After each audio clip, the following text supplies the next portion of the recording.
अपराधों की ज़्यादा संख्या लालू राज में थी। कम हुआ नीतीश, केवल लालू राज की कम हुआ, लेकिन कम हुआ ये काफ़ी नहीं है, खत्म होना चाहिए, मैं ये भी मानता हूँ। मतलब नीतीश कुमार फेल है, लेकिन नीतीश कुमार राज में वैसा नहीं हो रहा है। 20 साल के शासन में आप किसी नया क्रिमिनल का नाम बताइए जो क्राइम के क्षेत्र में आगे आया और विधायक बन गया, मंत्री बन गया, नीतीश कुमार के साथ नाश्ता कर रहा है। पहले ये होता था, पहले जो अपराध कर दिया अन्यथा केवल पलायन के मुद्दे पर और केवल नीतीश कुमार को गाली देकर के और तेजस्वी यादव को नोवी फेल करके किसी की सरकार नहीं बनेगी। बाकी हम नोवी फेल कहें, हम नीतीश कुमार को जो है वो खराब कहें, तो हम एक आम जनता है, हम बोल सकते हैं। आप तो नेता जनसुराज की कहें तो जनसुराज ने पलायन रोकने की बात की है, तो पलायन की पीड़ा से जो मजदूर लोग पीड़ित है वो उन पर विश्वास करें तो वोट दें। हम लोग पीड़ित हैं शिक्षा माफियाओं से, तो पहले प्रशांत किशोर इस बात की गारंटी दे कि सरकारी स्कूल के नमस्कार, आप देख रहे हैं हर संभव तक न्यूज। तो हमारी उपस्थिति पूर्वी चंपारण में है और जिस शख्सियत से आपको मैं मिलाने का प्रयास कर रहा हूँ किसी भी परिचय के मोहताज नहीं है, हमेशा गरीबों की लड़ाई लड़ते हैं। बहुत सारे ऐसी चीज़ें हैं जो इन्होंने गरीबों के कल्याण के लिए हमेशा काम किए हैं। तो हमारी लगातार प्रयास चल रही थी कि एक बार सर से मिले और सर के आवाज़ जो हमेशा जनता के लिए सोचते हैं, पब्लिक तक इस आवाज़ को पहुँचाएँ। सर, सबसे पहले तो मेरे हर संभव तक चैनल के माध्यम से आपको बधाई और शुभकामनाएं। बहुत बहुत धन्यवाद कि आप आज आए हुए हैं रविवार के दिन और मेरे आवास पर, आवासीय कार्यालय में हम लोग बैठ करके ऑफिस में बात कर रहे हैं, तो आपको बहुत बहुत धन्यवाद। और आपको आजकल जो आप लोग अच्छा काम कर रहे हैं, डिजिटल मीडिया के जो पत्रकार हैं, जितना अच्छा काम कर रहे हैं उसके लिए भी आप लोगों को बहुत बहुत शुभकामनाएँ। सर, मुद्दा होगा, हमेशा आप जनहित के मुद्दों को आप बोलते हैं प्रखर तरीके से। 24 जुलाई को जो बिहार विधानसभा के अंदर जो बहस हुई, उस बहस को लेकर कुछ ऐसे लोग हैं जो समस्या को लेकर विधानसभा में डिस्कस होती है। क्या आपको लग रहा है कि बिहार विधानसभा में व्यक्तिगत टिप्पणी होना चाहिए या बजट पे बात होना चाहिए या जनता के मुद्दों को उस पर डिस्कस होना चाहिए?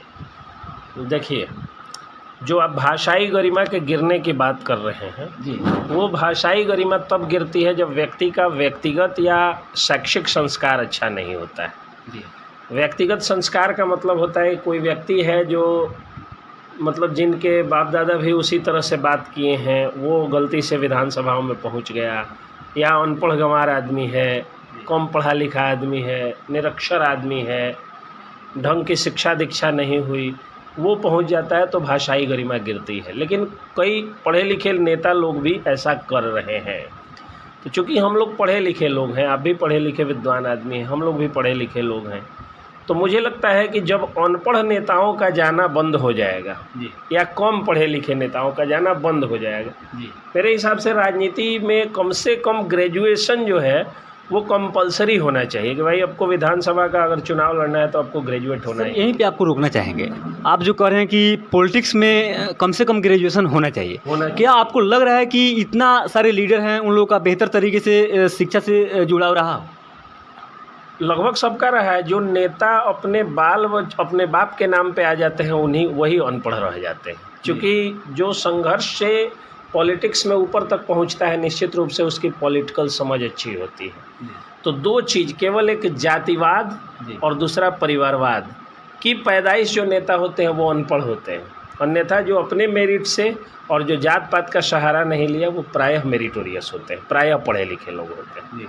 तो बिहार विधानसभा बनाया जाता है कि जनता की समस्या लेकर प्रतिनिधि जाते हैं, तो वहाँ पे मुद्दा पे बात होना चाहिए, बजट पे बात होना चाहिए, लेकिन वहाँ पे उसके बाप दादा को जिक्र कि तुम्हारा बाप लुटेरा था। किसके, ये मुझे लगता है जिनके बारे में आप कह रहे हैं वो मीडिया के बारे में, आपके बारे में क्या कहें ये भी सोचिए। उनका भाषाई संस्कार क्या था? मान लीजिए आप कोई भी बात कहते हैं तो आप सोर्सेस के थ्रू कहते हैं, सूत्रों के हवाले से कहते हैं, क्योंकि आप सूत्र को खोल तो नहीं सकते हैं। कुछ ऐसे लीडर हैं जो एक सेकेंड कुछ ऐसे लीडर हैं जो कहते हैं कि गोदी मीडिया और वैसे मीडिया के ऊपर भी कुछ आरोप लगाए जाते हैं। हाँ, तो जो ठीक है, तो आप गोदी मीडिया कह दिए ये अलग चीज़ है, आप बिका हुआ पत्रकार कह दे ये अलग चीज़ है, लेकिन आप सूत्र को मूत्र कहिएगा ये आपके भाषाई संस्कार को दिखाता है। ये दिखाता है कि आप कितने नीच, मतलब ये अनपढ़ व्यक्ति ही कह सकता है। अगर पढ़ा लिखा व्यक्ति होगा तो वो सूत्र को सूत्र ही कहेगा। अगर वो जो है अनपढ़ नहीं होगा, तभी अनपढ़ व्यक्ति होगा तभी जो है वो सूत्र को मूत्र कहेगा, वो नहीं कहना चाहिए था। तो जो मीडिया से ऐसे बात करता हो वही व्यक्ति वही भाषाई संस्कार लेके जब विधानसभा में जाएगा तो क्या आप उस व्यक्ति से उम्मीद कर सकते हैं कि वह अच्छा बोलेगा? नहीं बोलेगा। अब रह गई बात क्या कि कुछ एडमिटेड ट्रूथ होता है। जी मैं अभी आए हैं आप, तो मैं टी शर्ट में हूँ, जी तो आप कह सकते हैं कि काला कोट पहन के वकील साहब बैठे हुए थे, नहीं कहिएगा। जी आप पत्रकार हैं, आप एक डिजिटल पत्रकार हैं या एक यूट्यूबर हैं, जी आप 3 सम्मानित पद पर बैठे हुए हैं। जी। मैं आपको जज कह सकता हूँ? नहीं कह सकता हूँ। तो कुछ एडमिटेड ट्रूथ होता है, जैसे लालू यादव के बारे में कहा जाता है कि वो सजा याफ्ता मुजरिम है। जी उनको अब मतलब अपराधी या घोटालेबाज किसी व्यक्ति ने नहीं, न्यायालय ने, माननीय न्यायालय ने घोषित किया है। तो उनके ऊपर अगर कोई कहता है कि हाँ ये क्या बोलेगा, इनके जो है वो पिताजी ऐसे हैं या सजा याफ्ता मुजरिम है, तो निश्चित रूप से बातचीत होनी चाहिए मुद्दे पर ही। क्या आपको लग रहा है कि क्या आपको लेकिन वो पर्सनल अटैक अगर एडमिटेड ट्रूथ है, अगर वो कटु सत्य है, तो उसको स्वीकार करना होगा। तो क्या इस भाषा का प्रयोग विधानसभा का अंदर होना चाहिए? अगर किसी ने अगर लुटेरा है, चाहे जो भी है, अगर न्यायालय ने अगर उसको सजायाफ्ता साबित किया है या जो भी है, तो उस व्यक्तिगत चीज़ों को विधानसभा के अंदर बात इस पे होना चाहिए। जनता के मुद्दों पे बातचीत होनी चाहिए, लेकिन जब व्यक्तिगत अटैक होगा, जब ये कहा जाएगा कि आपकी सरकार ने एक ईमानदार पत्रकार अजीत अंजुम पर FIR कर दिया, जबकि वो भूल जाते हैं कि महागठबंधन की जहाँ जहाँ सरकार बनी है वहाँ वहाँ ईमानदार पत्रकारों पर FIR हुआ है। झूठा मुकदमा कौन ज़्यादा करा है, NDA वाले या महागठबंधन वाले? NDA वालों ने, अगर मान लीजिए कि अजीत अंजुम के ऊपर NDA की सरकार ने अगर कर दिया, और वो भी चुनाव आयोग एक स्वतंत्र एजेंसी है, चुनाव आयोग के कर्मचारी के द्वारा किया गया, तो ये ईमानदार पत्रकार के ऊपर NDA सरकार का हमला है। और आप बताइए, मनीष कश्यप पर जो FIR हुआ, जो अर्नब गोस्वामी पर FIR हुआ, जो नागेश सम्राट पर हुआ, जो मनी द्विवेदी पर हुआ, जो राकेश तिवारी पर हुआ, जो रवि भट्ट पर हुआ, जो काजल कुमारी पर हुआ, यहाँ तक कि काजल कुमारी को पानी पिलाने वाले चपरासी तक पर जो है FIR हो गया, इससे ज़्यादा अत्याचार कहीं हुआ होगा? केवल तिवारी लोगों का नाम बता रहे हैं। नहीं, उसमें मैं बता रहा हूँ। ये देखिए, पहली बात तो ये कि जात पात का कीड़ा ही नहीं होना चाहिए व्यक्ति में। उसमें जो है वो बहुत सारे जो है वो बैकवर्ड पत्रकारों पर भी ये FIR हुआ। मनदीप यादव पर FIR हुआ, वही जाति के यादव थे, उसी पे हम आना चाहते हैं। तो वही मैं बता रहा हूँ। तो उन पर भी क्यों FIR हो गया, और किस सरकार में हुआ? महागठबंधन की सरकार में, जान लीजिए। ठीक है, बाद में NDA की सरकार में भी कुछ मुकदमे हुए उन पर, लेकिन महागठबंधन की सरकार में भी मनदीप यादव पर ये FIR हुआ। संजीत कुशवाहा पर भी FIR हुआ। ठीक है, संजीत कुशवाहा को भी कहा जाता था कि इसका भी कुंडली खंगालो। अब वो इतने ईमानदार आदमी थे कि उन पर FIR नहीं हुआ, EOU की रेड नहीं पड़ पाई, नहीं तो महागठबंधन की सरकार ने संजीत कुशवाहा को भी टारगेट पर। सबसे ज़्यादा अपराध किस शासनकाल में हुआ है? आप कहीं गूगल कर लीजिए, आप आंकड़ों को उठा करके देख लीजिए, तो सबसे ज़्यादा लालू राज में हुआ है। जंगल राज जो है, कोर्ट ने लालू राज को कहा है, और अपराध तो राम राज में भी हुआ। जिस राम बिहार में भी अपराध नहीं हो रहा है, मैं बता रहा हूँ, खूब हो रहा है। लेकिन पहले के अपराध में और अब के अपराध में अंतर क्या है, सो समझिए। जैसे राम राज में भी अपराध हुआ था, मैया सीता का ही अपहरण हो गया था, हुआ था ना। जब राम जी भगवान थे, जब लक्ष्मण जो है, जैसे वो NSG कमांडेंट थे, NSG के कमांडेंट जब लक्ष्मण थे, उनको भी बरगला करके अब सीता मैया का अपहरण हुआ था। तो अपराध हमेशा है, लेकिन लालू राज में ये पहली बार हुआ जब अपराधियों को जम के टिकट दिया गया। लालू राज में ये पहली बार हुआ जब अपराध करके आप करियर बना सकते थे, विधायक बन सकते थे, मंत्री बन सकते थे। आप गूगल कर लीजिए, कहीं आंकड़ा उठा करके देखिए, सबसे ज़्यादा मंत्री, विधायक, सांसद आदि किस राज्य में हुआ है? क्रिमिनल। अभी भी वो लोग हैं। निश्चित रूप से लालू जी का बिगाड़ा हुआ चीज़ को नीतीश कुमार नहीं सुधार पाए हैं। क्या आपको लग रहा है कि अभी सुशासन बाबू की राज है, तो पारस हॉस्पिटल में जो निर्मम तरीके से चंदन मिश्रा की हत्या की गई, तो ये सुशासन काल में आप कैसे साबित कर सकते हैं कि नहीं, नीतीश कुमार नकारा है, निकम्मा है। लेकिन इसकी शुरुआत कब हुई थी? पारस हॉस्पिटल में चंदन मिश्रा, एक कुख्यात अपराधी, मारा गया। अपराधियों ने मारा, तो निश्चित रूप से एक कानून व्यवस्था का फेलियर है। लेकिन जब IGMS जैसे सरकारी अस्पताल में 300 से 400 सुरक्षा कर्मियों के बीच में राज्य के ऊर्जा मंत्री को मार दिया गया था, और बाद में उसी राज्य की ऊर्जा मंत्री की पत्नी रमा देवी कहती है कि लालू यादव की मिलीभगत से मेरे पति को मारा गया था, उनकी पत्नी का आरोप है, तो वो जंगल राज था, ये जंगल राज है। और उस राज में जिन लोगों पर जो हत्या के आरोपी हुए, वो बाद में विधायक बने। इस चीज़ को समझिए, वो लोग बाद में विधायक बने, और इस राज्य में जो हत्या के आरोपी हैं वो लोग पैर में गोली खा रहे हैं।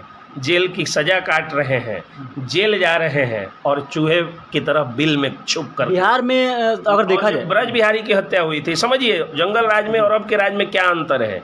जब ब्रज बिहारी की हत्या हुई थी तो उसके आरोपी श्री प्रकाश शुक्ला ने फ़ोन करके अखबार के ऑफिस में कहा था कि इतना तारीख को, इतना दिन के अंदर में कुछ बड़ा होने वाला है। तो अखबार के ऑफिस में कह करके कि मेरा नाम छापिएगा। देखिए जंगल राज में और अब के क्राइम में क्या अंतर है सो समझिए। अब जैसे आज ही बरियारपुर में एक लड़के की हत्या हो गई है, जिस रास्ते से आप आए होंगे वहाँ एक हत्या हुई है, कल रात को ही है या आज हुई है, हम लोग खबर अभी देखे हैं। प्रेम प्रसंग में हुई है, प्रेम प्रसंग में हुई है, हत्या हुई, हत्यारा जेल जाएगा, ठीक है। हत्या नहीं होनी चाहिए। नीतीश कुमार निकम्मा हो गए हैं, फेलियर हो गए हैं, लेकिन ये नीतीश कुमार ने नहीं कराया है और अब वो हत्यारा नीतीश कुमार के पास जाके टिकट नहीं ले सकता है। लेकिन लालू राज में ऐसा होता था कि हत्या करने वाला जाके टिकट ले लेता था। एनडीए सरकार में वैसा अभी नहीं होता। अभी एक भी, जब भी एनडीए की सरकार रही है, आप मुझे लिस्ट बता करके बताइए कि नया अपराधी पनपा हो और नया अपराधी को टिकट मिल गया हो। बिहार अपराध मुक्त कब होगा? अपराध मुक्त, देखिए अपराध मुक्त बिहार तो मुझे लगता है भगवान राम नहीं कर पाए थे। घरेलू हिंसा सीता मैया पर हुई थी कि नहीं? हुई थी कि नहीं? अयोध्या वासियों ने उनके चरित्र पर लांछन लगाया था कि नहीं? जो हम लोगों को रामानंद सागर के रामायण में देखने को मिला। कई लोग कहेंगे कि ये गलत है, ये अलग विषय है, लेकिन उस समय हुआ था कि नहीं घरेलू हिंसा? तो अपराध तो घरेलू हिंसा भी है। अपराध तो एक बच्चे को जंगल में भेजना या एक प्रसव पीड़िता का जंगल में प्रसव कराना भी अपराध है। एक प्रेग्नेंट लेडी को जो है वो जंगल में जाना भी एक तरह से राज का जो है वो क्या कहा जाता है उसको अपराध है।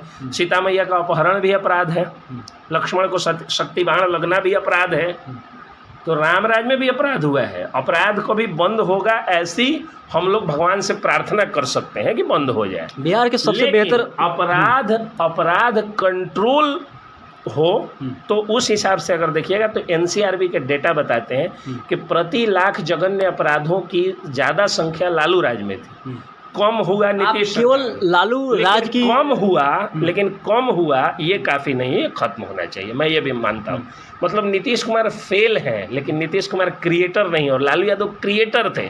उनकी बेटी की शादी में आप अखबारों का जो हम लोगों ने न्यूज पढ़ा, उनकी बेटी की शादी में कार का शोरूम लूट लिया गया, गहने का शोरूम लूट लिया जाता था, जिसके कारण व्यवसायी जो है वो छोड़ करके बिहार से बाहर भाग गए थे। कुछ लोग कह रहे हैं कि 20 अपहरण का रकम जो है वो लालू राज में लालू जी के आवास में तय होता था। अब अगला सवाल जो सर आप जो कह रहे हैं कि लालू राज में अपहरण चाहे लूट जो भी ज़्यादा हुआ है, लेकिन उससे कम नीतीश राज में हुआ है, आपका मानना है? लेकिन नहीं मानना है, एनसीआरबी का डेटा है। आपको लग रहा है कि 20 साल पहले का जो लोग गुणगान गा रहे हैं कि ऐसे हो रहा था लूट, क्या 20 साल से जो शासनकाल में बने हुए इनके राज में वैसा नहीं हो रहा है? 20 साल के शासन में आप किसी नया क्रिमिनल का नाम बताइए जो क्राइम के क्षेत्र में आगे आया और विधायक बन गया, मंत्री बन गया, नीतीश कुमार के साथ नाश्ता कर रहा है। पहले ये होता था, पहले जो अपराध कर दिया, एक मर्डर होगा तो मुखिया का दावेदारी हो जाएगा, 5 मर्डर कर लिया तो विधायकी उसका कंफर्म होता था। वो लालू दरबार में हाजिरी लगाने लगता था कि हम फलना एरिया में हम 5 को मर्डर किए। आप एक सीनियर एडवोकेट हैं और टिकट मिलता था उनको। हम एक आम जनता भी तो हैं। हम बिहार में जो झेले हैं, शाम में 6 बजे के बाद में घर से हम लोगों को नहीं निकलने दिया जाता था। उस दौर का बिहार देखने वाला हम एक युवा भी तो हैं, बात को समझिए। तो इस नाते हम लोगों को वो चीज़ें याद करके जो है वो रूह कांप जाती हैं। जब एक आईएएस की पत्नी को, दलित आईएएस की पत्नी को, आप तिवारी का नाम सुन करके हमको टोके हैं कि खाली तिवारी पर एफआईआर हुआ, तो अजीत अंजुम कौन सा जो है वो बैकवर्ड है? अजीत अंजुम भूमिहार हैं, और अजीत अंजुम जो है वो एक डिस्ट्रिक्ट जज के बेटा है। जब उसी भूमिहार डिस्ट्रिक्ट जज का बेटा हो जाता है तो तेजस्वी यादव को पेट में दर्द होने लगता है। और वही भूमिहार अगर एक आर्मी जवान का, मामूली आर्मी जवान का बेटा है तो इनको कोई दर्द नहीं होता है। दलित आईएएस को दलित आईएएस की हत्या की गई, किस पार्टी ने करवाया था? हत्या नहीं की गई थी, बात समझिए, हत्या नहीं की गई थी। हत्या जो है वो हुआ, वो आप जो है वो जी कृष्णैया की बात कर रहे हैं। थोड़ा उसके पहले आइए, जो चंपा विश्वास वाला जो कांड हुआ था, जो आईएएस विश्वास थे जिनकी पत्नी का 1 साल तक एक विधायक के बेटे ने बलात्कार किया और एक एफआईआर तक नहीं हुआ, पहली बात। दूसरी बात कि जो आप पूछे हैं वो जी कृष्णैया के बारे में कि किसने हत्या करवाया था, तो देखिए हत्या कोई भी कराए, सत्ता की जिम्मेदारी होती है कंट्रोल करना। अगर आप हत्या करने वाले की जाति को, किस पार्टी ने उसको टिकट देके सांसद बनाया? अगर हत्या के आप जिम्मे किस समय बना, किस राज्य में बना, आप बताइए किस राज्य में बना? उस समय जो आनंद मोहन की अपनी पार्टी थी, जो आप बोल रहे हैं कि सांसद बने, आनंद मोहन की अपनी पार्टी। और एक बात और जानिए, मैं अभी भी कह रहा हूँ कि नीतीश कुमार ने कंट्रोल नहीं किया है, नीतीश कुमार से कंट्रोल नहीं किया है, और लालू यादव के बिगाड़े हुए बिहार को ये कंटिन्यू कर रहे हैं। बहुत नहीं सुधार पाए हैं, हल्का सा सुधार पाए हैं, 10% सुधार पाए हैं। तो ये नीतीश कुमार फेल हैं। और ऐसा नहीं है कि बाकी पार्टियों में या बीजेपी में या जदयू में अपराधी नहीं है, खूब हैं, लेकिन वो सब अपराधी से नेता लालू राज में बने थे। एक सवाल तो जिम्मेदारी थी इनकी कि उनको टिकट नहीं देना, लेकिन राजनीति ऐसी गंदी चीज़ है कि एक बार कुछ बिगड़ जाता है तो सुधारना बड़ा मुश्किल हो जाता है। मुश्किल था, नामुमकिन नहीं था, जो मुश्किल को नीतीश सरकार ने नहीं सुधार पाया। सर एक सवाल और रहेगा, आप हम लोग देखते हैं अक्सर आप फेसबुक के माध्यम से आते हैं और अपना बात रखते हैं, लेकिन एक चीज़ हम लोग देखते हैं कि तेजस्वी यादव के बारे में आप कहते हैं कि 9वीं फेल है। हाँ, 9वीं पास है, अब फेल नहीं है, पास कहिए उनको। अभी एक ये मैं न्यूज़ चैनल में वो इंटरव्यू दे के बोले कि नहीं हम फेल नहीं थे, पास थे। पास थे तो पास है तो 9वीं पास से कहा जाएगा, हम कैसे PhD कह सकते हैं उनको? इतना मुखर होकर आप पत्रकार हैं तो क्या डर है? मतलब हमको क्यों डर लगना चाहिए? जो सही है सो है। तो 9वीं पास क्या बिहार के उप मुख्यमंत्री हो सकते हैं, ऐसा लग रहा है? थे, वो अपने बाबूजी के दम पे थे। उनके पिताजी जो है वो लालू यादव थे, इसलिए वो उप मुख्यमंत्री हो गए। आज पिताजी का नाम छोड़ करके और टिकट छोड़ के निर्दलीय में वार्ड का चुनाव नहीं जीत पाएंगे। लेकिन दुर्भाग्य है, परिवारवाद रूपी जो है वो जो कोड़ है, उसके कारण हमारे माथा पर कभी जो है 5वीं पास जो है वो मुख्यमंत्री थोपी जाती है, कभी 9वीं पास जो है उप मुख्यमंत्री थोपा जाता है। बिहार के सबसे के कारण कुछ लोग इसका विरोध भी नहीं करते। हम तो कहते हैं कि हे भगवान, जिनको भी लगता है कि नहीं 9वीं पास को भी उप मुख्यमंत्री या मुख्यमंत्री बनना चाहिए, भगवान करे उनकी औलाद 8वीं फेल करे। तो जब अपने औलाद पर आएगा तो ना भगवान ना करे कि हमारा औलाद 8वीं फेल करे। और बेहतर मुख्यमंत्री कौन हो सकता है? 7वां पास कह दीजिए कि आपको 9वीं पास, कहिए कि 9वीं पास जो है वो दामाद आपको चाहिए, तो वो लोग नहीं अगुवाई करने जाएगा। एक बेटी आप 9वीं पास को नहीं सौंप सकते हैं, पूरे बिहार के हर बेटी को, बिहार के 8 करोड़ बेटी को और 8 करोड़ बेटा को कहाँ से आप सौंपना चाहेंगे? बिहार के बेहतर मुख्यमंत्री चेहरा कौन है? एक मतलब सटीक आंसर दीजिएगा। देखिए, सटीक आंसर मेरा यही है कि आप हैं, हम हैं, जो कैमरामैन पर्सन है वो है। बिहार का वो हर शिक्षित नौजवान, लोग तो कह रहे हैं कि तेजस्वी को आना चाहिए, आपका उस पर क्या राय है? लोग कह रहे हैं तो आना चाहिए। अगर जनता का, देखिए जनता जिसको वोट देगी वो बने। लोग ये भी कह रहे हैं कि एक नया पार्टी आया है जन स्वराज, वो पलायन रोकने की बार बार बात कही जा रही है कि अगर ये हमसे पूछिएगा कि मेरे नज़रों में मुख्यमंत्री किसको होना चाहिए, तो मेरे में नज़रों में मुख्यमंत्री हमारे गुरु भाई सुमन यादव जी को होना चाहिए, जो हमारे गुरुजी के बेटा हैं, जो MSc फिजिक्स हैं, नेट पास हैं फिजिक्स से, उनको होना चाहिए। यादवों का सबसे बड़ा पुजारी हम ही लोग रहे हैं, भगवान श्री कृष्ण यादव हैं, उनकी हम लोग पूजा करते हैं। कौन से उन्हीं के मामा हैं, उन्हीं के जात भाई, उनकी नहीं पूजा करते हैं। ठीक है, रावण ब्राह्मण था, उसको हम लोग पुतला जलाते हैं, और गैर ब्राह्मण जो थे भगवान राम, उनको मारे, उनकी हम लोग पूजा करते हैं। तो अगर कुछ लोगों के दिमाग में जात का ही कीड़ा काट रहा हो तो भाई सुमन यादव को बना दीजिए। भाई आप जो है वो बहुत सारे यादव नेता हैं, जन स्वराज बेहतर नहीं होगा बिहार के लिए? बिहार के लिए जन स्वराज बेहतर नहीं होगा? पलायन रोकने की बात, जन स्वराज पलायन रोकने की बात कर रहे हैं, तो जन स्वराज वाले 3-4 हमको जो है वो शर्त दे दें, तो मैं अपने तरफ से जितना हमारी औकात होगी, क्योंकि हमारी औकात छोटी, हम राजनीति को प्रभावित नहीं कर पाएंगे। खुद हमको कह दीजिएगा चुनाव लड़ने के लिए तो वार्ड में नहीं जीत पाएंगे इतना। हाँ, खुद हमको वार्ड में नहीं जीत पाएंगे हम, इसीलिए मैं राजनीति में नहीं जाता हूँ। राजनेताओं की पिछाई करने के लिए, राजनेताओं का उपाय करने के लिए बोलता हूँ, लेकिन खुद राजनीति में नहीं जाऊँगा। क्यों नहीं जाऊँगा? क्योंकि अभी जो व्यवस्था है, जिस तरह से लोकतांत्रिक व्यवस्था है, उसमें अच्छे लोगों को वोट कम मिलता है। और दूसरी चीज़ की जात का कीड़ा ऐसा है कि जिसने बिहार को हमेशा बर्बाद किया है। तो अगर हमको कहिएगा आप कि हाँ आप चुनाव लड़िएगा, तो मैं नहीं लड़ूंगा, क्योंकि मैं जानता हूँ वार्ड में भी नहीं जीत पाऊंगा। इसलिए नहीं जीत पाऊंगा क्योंकि हमको जो है वो हम कड़वी बात बोल देंगे। हम 9वीं पास को 9वीं पास कहेंगे, हम 8वीं फेल को 8वीं फेल कहेंगे, हम पियाक को पियाक कहेंगे, हम नशाखोर को नशाखोर कहेंगे। हमको खैनी बनाते कोई आदमी दिख जाता है तो मेरा BP हाई हो जाता है, हम उसको डांट देते हैं कि क्यों आप गुटखा खाते हैं, खैनी खाते हैं। अगर आप गुटखा खैनी खाइएगा तो आपका बच्चा दारू पिएगा, एक स्टेप बच्चा आगे जाता है, तो कलोगे आपके मुंह पर आके दारू पी करके बुखार देगा, तो आप कहिएगा कि निसंस्कारी हो गया। संस्कार तो आप ही ने दिया था। आप खुद सुर्ती खाते थे, बेटा पिया खो गया। तो कहने का अर्थ ये है कि हमको तो अब ये सब बात बोलेंगे तो हमको वोट मिलेगा, नहीं मिलेगा। इसलिए मैं पॉलिटिक्स नहीं ज्वाइन करता हूँ, नहीं चुनाव लड़ने की बात करता हूँ। और जो बात आप जनसुराज की कहें तो जनसुराज ने पलायन रोकने की बात की है, तो पलायन की पीड़ा से जो मजदूर लोग पीड़ित हैं वो उन पर विश्वास करें तो वोट दें। हम लोग पीड़ित हैं शिक्षा माफियाओं से, तो पहले प्रशांत किशोर इस बात की गारंटी दे कि सरकारी स्कूल की व्यवस्था ऐसी कर देंगे कि उनके जो पार्टी के विधायक हैं उन पार्टी के विधायक के बेटे और पोते जो है सरकारी स्कूलों में पढ़ने लगेंगे। उनके पार्टी के जो मंत्री होंगे, अगर सरकार बनती है, या मुख्यमंत्री अगर सरकार बनती है, या विधायक अगर जीतते हैं, तो उनके घर के लोगों का सारा का इलाज मोतिहारी सदर अस्पताल में या PHC में होगा। तो एक स्वास्थ्य और शिक्षा में ये गारंटी दे दें, और दूसरी गारंटी ये दे दें कि शराबबंदी आप 1 घंटे के अंदर में खोलने की बात कर रहे हैं, तो शराबबंदी है, लोग छुप के पी रहे हैं, गिलास खुलेआम नहीं लड़ा रहे, तो इतना क्राइम बढ़ा हुआ है। जब खोल लीजिएगा तो जो एकदम बल्क मटेरियल में जो क्राइम बढ़ेगा उसको कंट्रोल करने की आपके पास क्या योजना है, समझिए बात को। बाकी 2 चीज़ पर अभी प्रशांत किशोर का पॉजिटिव दिख रहा है, एक पलायन रोकने पर और एक अफसरशाही के खिलाफ।